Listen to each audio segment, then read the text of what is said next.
Boss, sa nag-aabang ng tutorial video kung paano to gawin, tara, umpisahan na natin. Tuturuan ko kayo. Ganito lang yan. So, unang step natin mga boss ay kalasin natin itong ating bar light.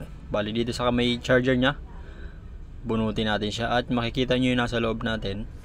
Ayan, sa loob ng bar light, yung kanyang laman na battery na isang piraso at yung kanyang LED board. Ayan, alisin lang natin yan at i-set aside natin yung bar light doon. So dito mag-focus tayo sa ating battery, alisin natin yan. Tapos palitan natin ng ganitong battery. Mas maganda, mas marami mga boss, pero dito sa akin 3 pieces na 18650 yung ilalagay ko. Then ito yung ating BMS na 1S na 7.5 ampere. Then yung ating mga wire na gagamitin. At dito naman mga boss, lagyan natin ng wire yung bawat terminal ng ating mga battery. Bali pagkukunekin natin yan ng parallel connection na parang ganito. Yan. Yan. Papapansin nyo, lahat ng negative may wire at magkakasama siya, connected sa negative lahat. Gamit yung wire. Tapos sa positive, connected din sa positive at sa positive. Bali ipuposisyon natin siya ng ganyan. Yan. Pansin nyo, pantay-pantay siya, no? At parallel connection niya mga boss. Yan. Lalagyan natin ng separator yan sa gitna para may pasok natin dun sa loob ng ating bar light.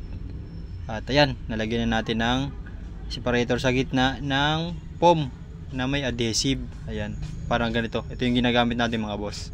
Ayan, para hindi siya mag-short at maiwasan yung contact nila sa isa't isa. Tapos yan, lagyan natin ng tape para medyo stable at hindi siya sumasayaw-sayaw.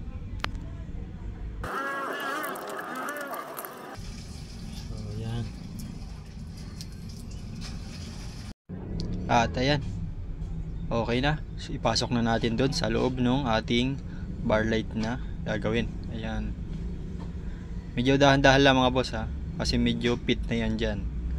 Ayan. Mas maganda mga boss, ipasok nyo doon sa may bandang dulo or sa may bandang gitna. Pero bago natin isakad sa dulo, ikabit muna natin yung ating BMS na 1S. Maglalagay ako ng diagram mga boss dyan sa harapan para masundan nyo at malaman nyo yung connection ng ating BMS dun sa ating battery. At ayan, matapos natin malagyan ng wire ay sukatin natin kung may output na.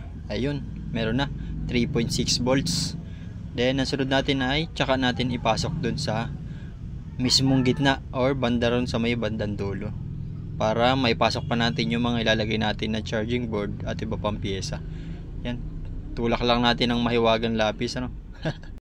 At dumako naman tayo dito sa ating charging board na gagamitin. Bali ito yung gagamitin nating charging board mga boss. Ipa-flash ko dyan sa screen yung mismong picture nyan, may kasamang remote. Tapos itong ating dulo ng ating bar light ay nilagyan ko na ng female jack para sa ating solar charging. Ayan. Bali yan lang ang ginamit ko sa solar charging mga boss, kasi yan lang ang available ko. Pero kung may available kayo ng pang solar connector o wire connector ay pwede pong yun ang gamitin nyo. Pero sa akin yan po ang ginamit ko. Bali nakakonect lang yan dito sa board natin mga boss. Yan, may sign naman dyan, yan, S positive at S negative. Doon nyo lang ilalagay yung sa charging nya sa solar panel. Tapos ito, yung wire naman ng ating battery ay kakabit natin dun sa battery negative at battery positive na yan. At ihinang lamang natin.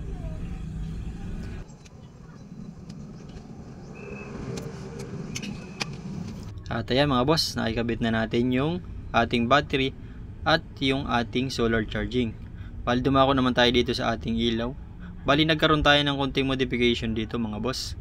Bali pinutol natin yung magkabilang dulo ng ating bar light sa may charging at dun sa kanyang mismong switch. Bali ang kinuha lang natin dito mga boss ay yung kanyang mismong LED.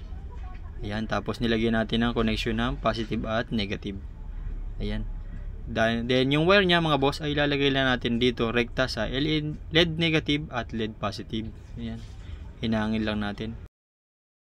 Dito mga boss, mag-expect na kagad kayo na mag-iilaw yan kasi automatic na po yan yung atin. So papatayin nyo yan through remote. Yan.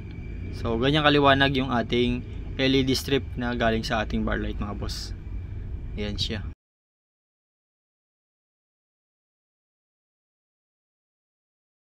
At dahil mga boss tapos na yung ating connection, ay pasok na natin yung ating charging board dun sa loob. So wag nyo kakalimutan na lagyan mga boss ng separator or ng kahit rubber na tabon yung mismong ilalim ng ating charging board para iwas contact dun sa ating bar light, kasi metal po kasi yung ibabaw nyan. At ayan mga boss, nakikabit na natin at naipix na rin natin lahat. So ganyan po yung magiging itsura nyan mga boss. Ayan. So next natin, testingin natin kung gagana ba yung gawa natin, ano. On. Kung mapapansin nyo, hindi gumana yung sa unang click, no.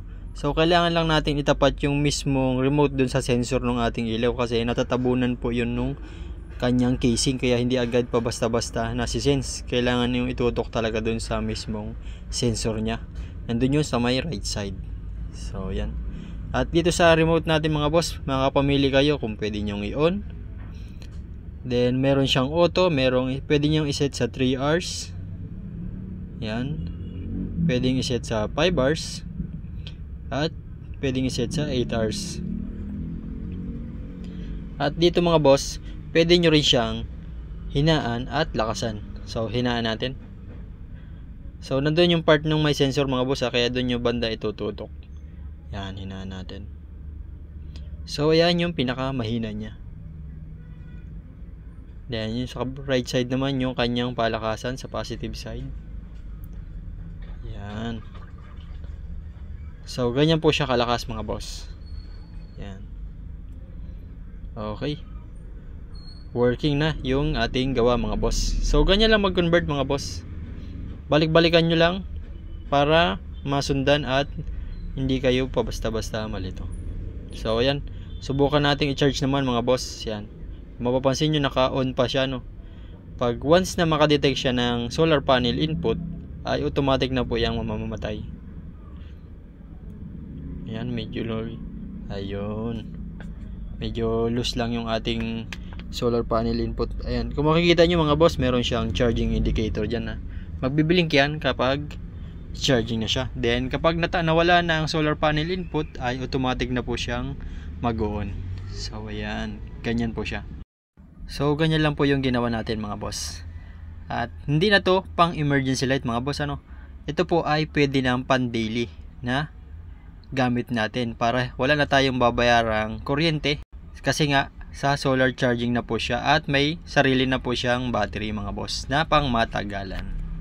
So ayun mga boss, nais ko lang magpasalamat dahil tinapos mo hanggang dulo yung ating munting video tutorial para sa pagko-convert ng ating bar light or DIY bar light into solar charging, para hindi na tayo magsasaksak sa kuryente at sa solar charging na po siya.